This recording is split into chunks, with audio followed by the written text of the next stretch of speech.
All right. Well, our agenda for today is to learn from our friend and neighbor, DyAnne Korda.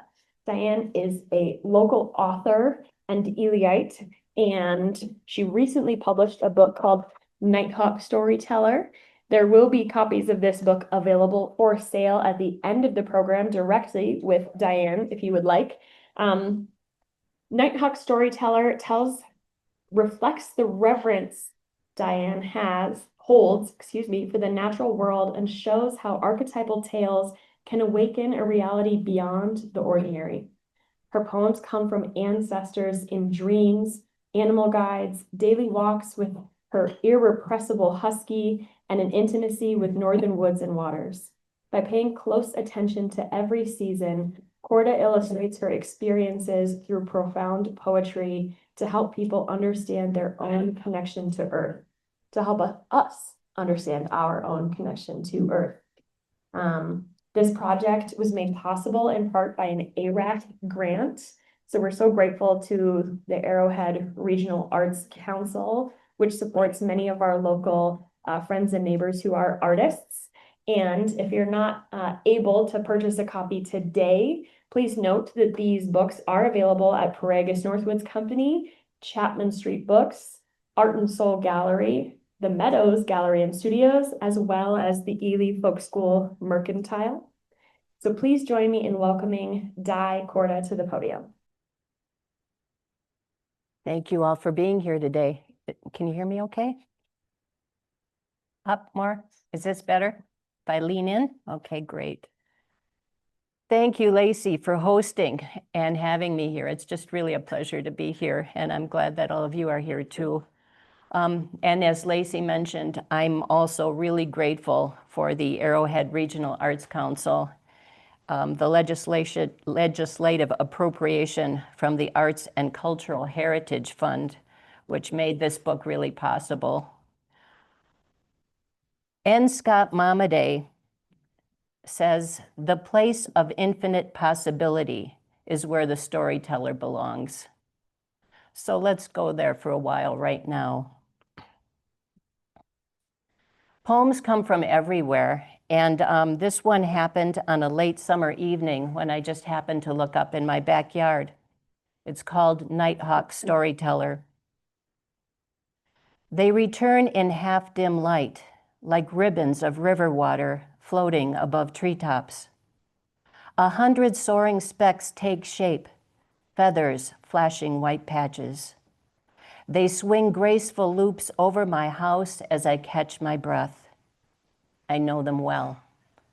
On these summer nights, I can hear once upon a time tales of magical birds that make no nests for precious eggs. So perfectly do they blend with field and wood, their bodies vanish as they land. I can see storytelling mothers enfolding spellbound daughters in marvelous yarns that mirror these birds' lightning-sharp calls as they sail through riddles of eternity. Yes, words from ancestors arrive on nighthawk wings.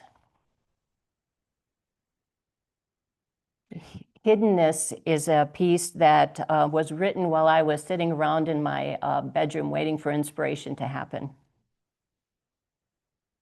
When our town overflows with tourists cavorting along snow-laced trails, a neighbor playfully texts, "Are you hiding?" Not in the way she assumes. Imagining moist underground dens where wild mothers burrow alone to birth naked cubs, I wait inside bedroom walls that often welcome the northern lights as shimmering poems begin to emerge from prisms of stillness. Okay, I'm gonna have a sip of water. This next poem arrived on Emily Dickinson's birthday. It's called Winter Jar. Snow refuses to leave the pewter sky. Wind gathers, tumbling flurries, steeps of frozen mounds for miles. On the storm's third morning, I remember your birthday while pouring mint tea. Beyond the kitchen clutter, I see a clean mason jar that simply appears too empty. After shoulder pushing open the front door, there's a sleigh-like drift cloaking bushes of wild roses. I scoop and mash ivory crystals into the clear glass. Clumps of ice flakes slide over cold, stiffening fingers. This jar will stay on the shelf that holds your poems, becoming pure water, waiting to nourish sunflower seedlings that, come summer, will rise strong from tended black earth.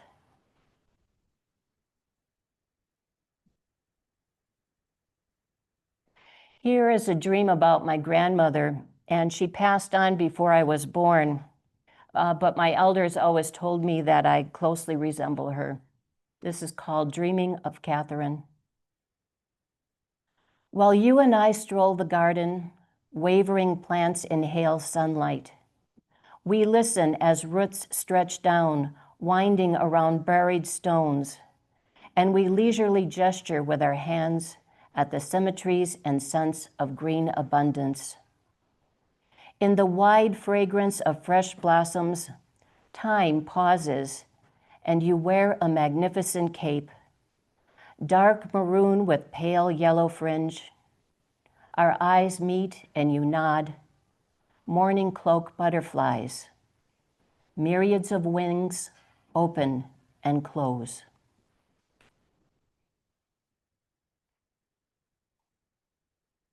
These next series of words came together in the middle of transitions, new beginnings.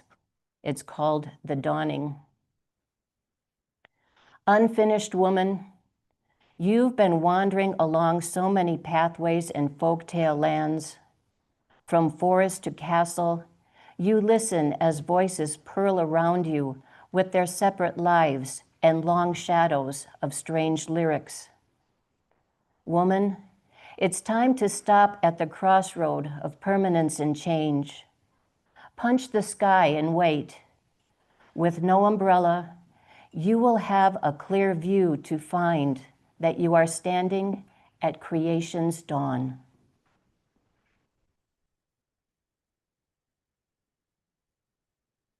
Plants and gardens frequently offer me poems. This is called When I Feel Lost.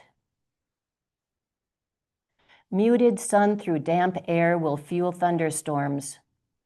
Grand as they are, sunflowers are bowing as bees feast in flowering centers. So far, a minimal garden. Did the seeds know my heart wasn't present when I planted them?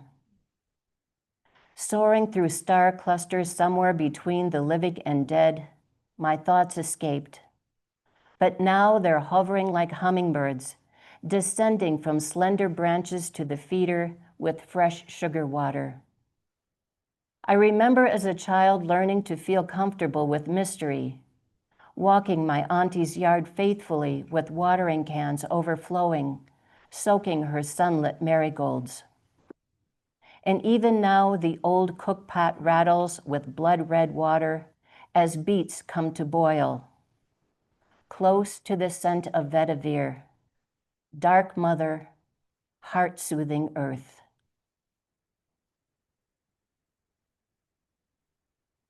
Bears and coyotes are two of my animal guides. And this one is going to feature Coyote, and I'm seeing Nina smile in the back. She loves Coyote too.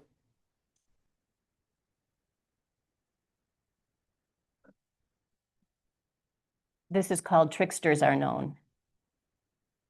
Coyote scratches his neck with his back foot, then circles the mattress for a mid-morning wink while I try out my new tarot deck. Flipping cards from side to side, I'm breathing to the rhythm of Coyote's rolling snores. And the final message makes no sense. Past, splendor and divinity. Present, examining identity. Future, living in the dark. Damn, if that's where I'm heading, then where have I been?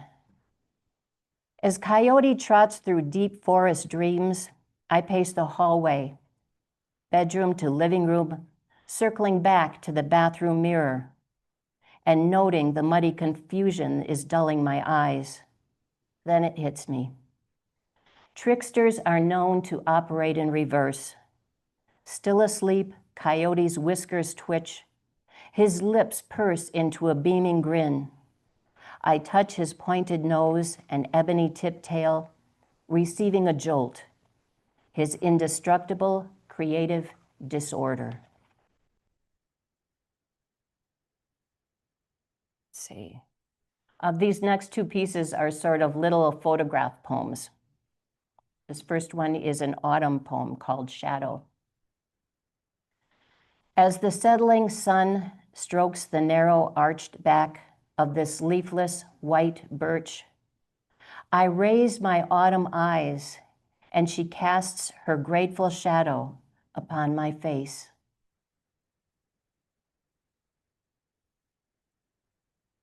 Midwinter. Listen, beneath cold silence, another kind of place. Bare maple branches, one cedar waxwing trills sighing whistles. Her beak a crescent shadow, her eyes brimming with sunlight.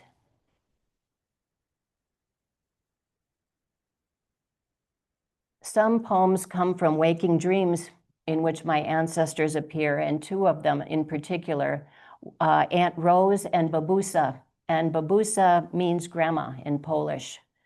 Babusa is very wise and she's ancient. And here they both are with black bears. It's called The Bears Keep Pace.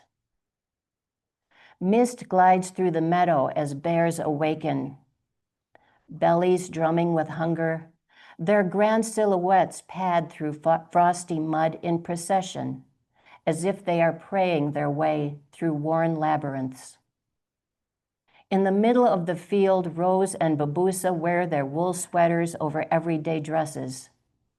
They sit at a folding table with 3 mismatched cups, a stone pitcher, and a fresh deck of cards. Rose calls to me as Babusa cuts the deck. I sit on the available tree stump stool tucked under the table. Babusa slides me paper and pen.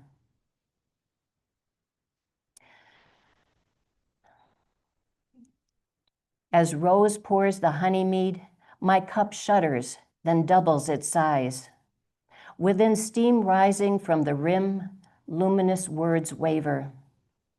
Babusa winks in affirmation when I reach for her writing pad and raise the cup to my lips. Crisp air holds a blossoming sweetness. Catkins tangle from aspen tips. Around us, the silent bears keep pace, weaving through grassland haze. Here is another Rose poem called Close to Midnight. I hold a singing bowl and face the lake. Rose comes with the moon following. Its high glow flickers upon her feathered shawl. Rose smiles, standing before me. Her eyes rest upon the copper basin. So close, yet without a touch, her hands sweep circles over the bowl. It resonates absolute pitch. The moon's reflection tumbles inside, prompting countless stars to spill skyward. They burst in flashing canopies and capture this dreamless night like spider webs drenched in dew.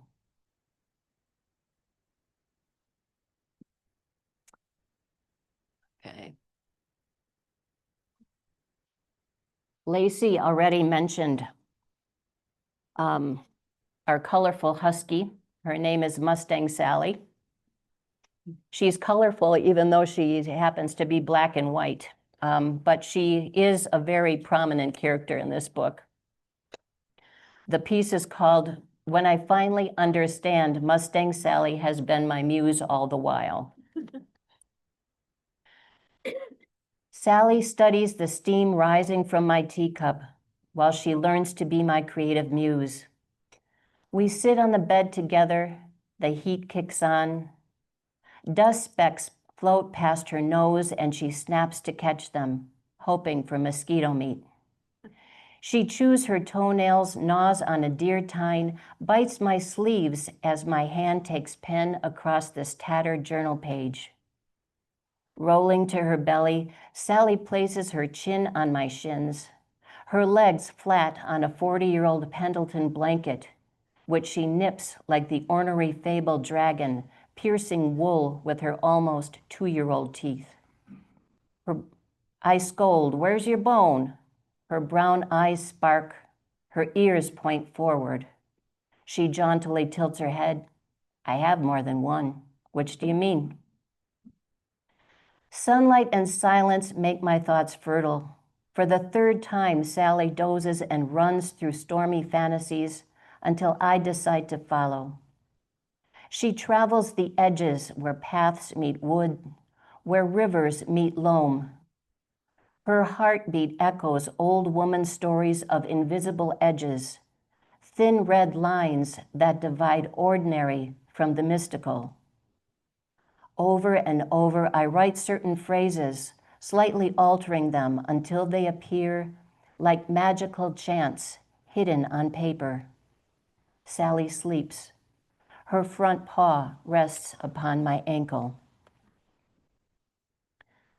I love Lake Superior, and although her power can be most destructive, as since we just celebrated or commemorated the 50th anniversary of the Edmund Fitzgerald yesterday, her power can also be extremely soothing.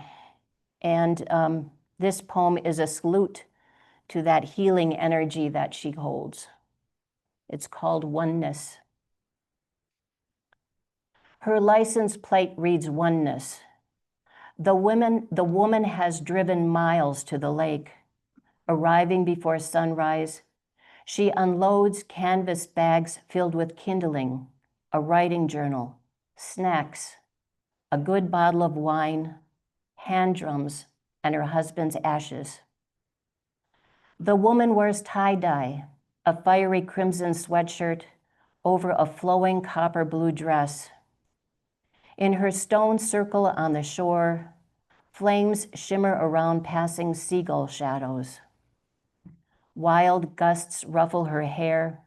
Bushes filled with rose hips cast off shriveled leaves. They tumble between the pages of her open journal lying on sand. When the woman's song is finished, she notices her grandmother's ghost hanging white pillowcases and sheets with wooden clothespins above the shore. Near her grandmother's feet, the woman sees a loosened pebble, like an egg, resting on the beach. Slowly, her intimate sorrow drifts free as she warms the stone in the center of her hand.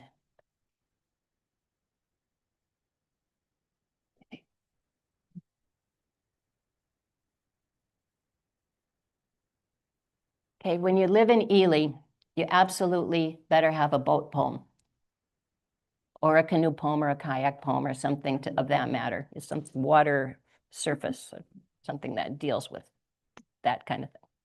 This poem is called Goddess of Protection.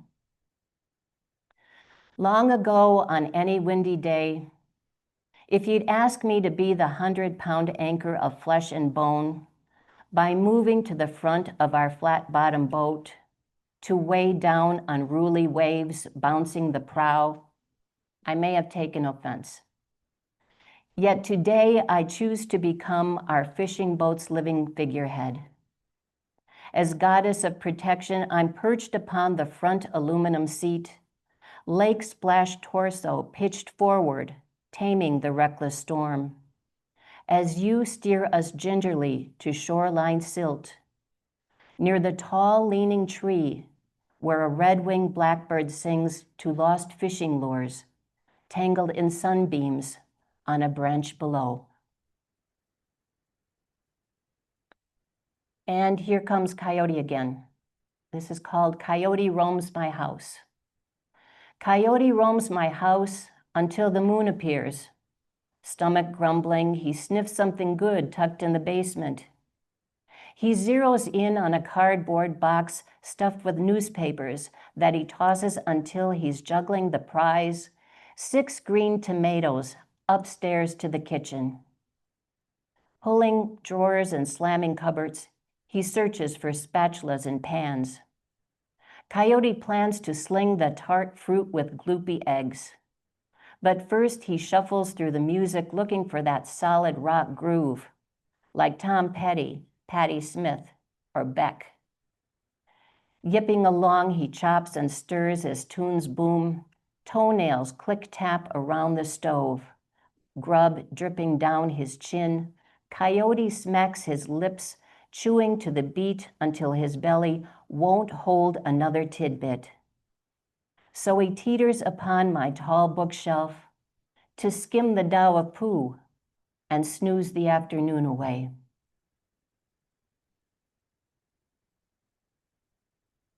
This piece came from a segment on NPR's Weekend Edition.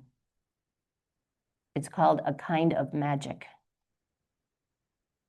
In Ketchum, Idaho, a ladder leads down to a windowless basement, where inside a dark closet-sized tent, hanging lights showcase trays of white bell-shaped flowers.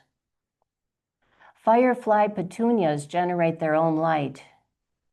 Scientists are celebrating the combination of a cultivated plant's metabolic cycle with a bioluminescent mushroom to bring a kind of magic into our lives. Stop.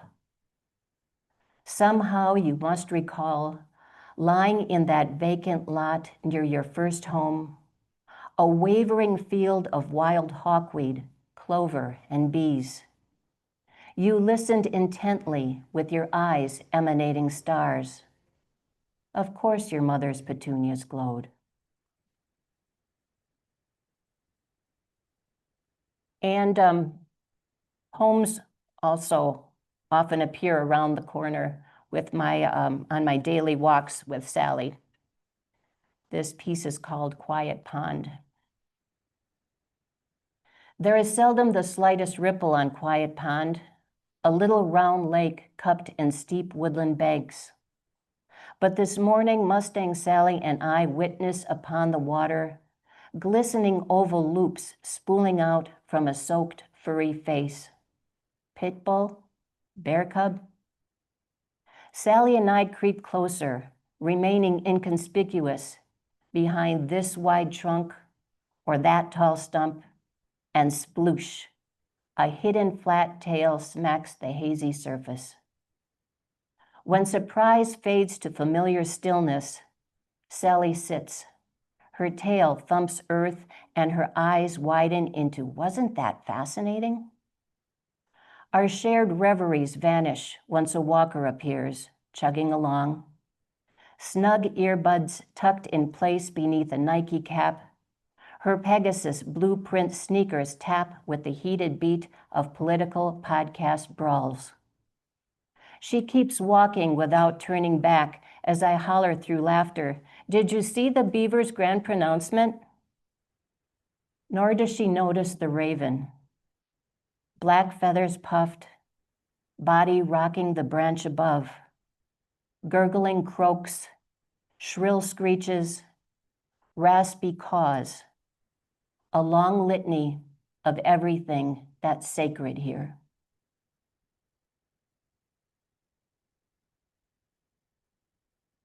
This piece is for Georgia O'Keeffe.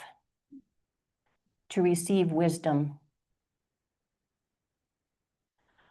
One silver hair lies on my pillowcase, and I suddenly think of Georgia O'Keeffe, her face, intricate and beautiful, like cedar trees. I study her watercolor ways, how she wraps evening star hues around smooth rocks, jack-in-the-pulpits, and open clamshells. Even a blackbird with snowy red hills. Miss O'Keeffe's humor matches the landscape of adobe and bone. Flicking bits of dog crackers off my bed, I picture her beloved chows, Bo and Chia, following intently as she walks purple earth with her wooden cane in low sun. And I place my own silver strand in the blessing bowl, soon a gift for the waning moon. And you need to know this about Georgia O'Keeffe. I just discovered it the other day. She didn't need a walking cane, a cane for walking. She used it on occasion to smack rattlesnakes. She was protecting her dogs. So I thought that was great. Here's a poem in anticipation of the coming winter called Solstice Campfire. Morning light begins to flicker through snowy skies. It's snowing now. I think Coyote drawed my attention away from the poem. Let me get back in here. Solstice Campfire. Morning light begins to flicker through snowing skies. Pajamas, thick socks, and uncombed hair. I sit with our pup near the holiday tree. Her elk tine gift rests at my feet. She's finally about to doze, and we are drenched in her spit. Scattered antler shavings lie on my lap, her arms, and what remains of this couch. Cinnamon in my coffee, and the furnace plinks like water drops in the underground cavern of my imagination. It's where all my aunties greet me, hair adorned in flowers and feathers, dresses embellished with embroidery and beading, poppies, hearts, keys, and morning stars. Within limestone walls carved smooth, their solstice campfire gleams with potent ballads of Baba Yaga. Dark and hopeful, this pregnant cave holds secrets. And for my final piece, called Winter's Mother. Old woman sits on a stump of rusty oak, leathered barefoot bottoms pressed, her curved toes touch. Old woman loves her own body, new moon eyes, and driftwood arms folded with craggy root fingers locked under her muddy chin. On raven-feathered nights, old woman whispers violet snow, then traces she bears meandering dreams along the boundless rim of this hollow sky. Thank you for being here today. Thank you.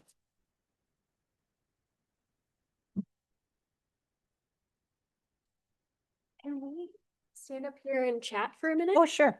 I've only got one mic today, so I'm going to share this with you if that's okay. Okay. All right. We're going to do a little bit of Q&A, but I'm going to start.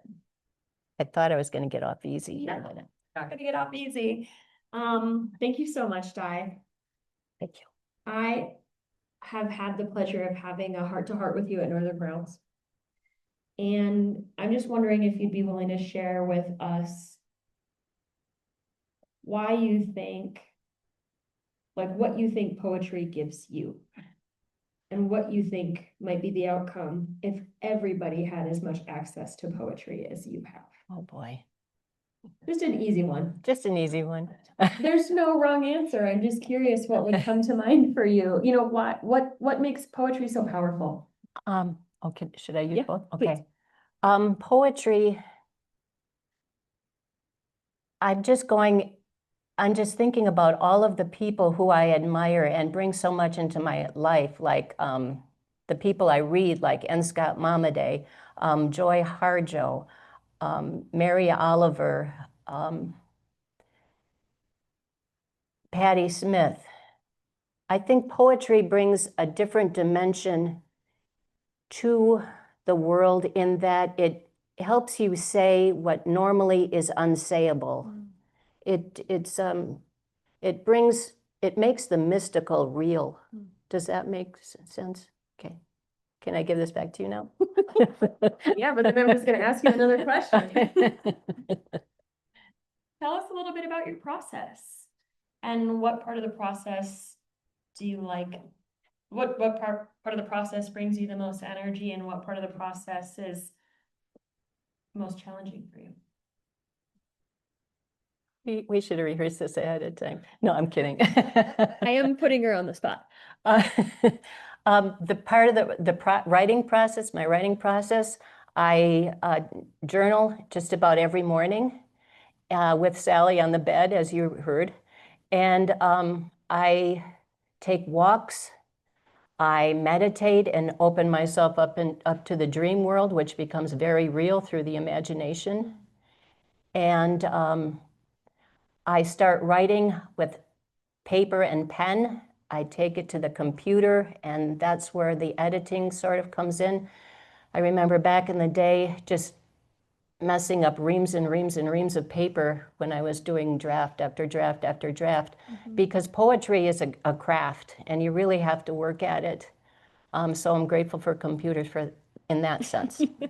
And after I get what I feel is a solid poem, I share them with people, with writers that I really trust, like my editor husband, who also is a writer over there, but I don't take all of his credit, all of his words all the time. But Yeah.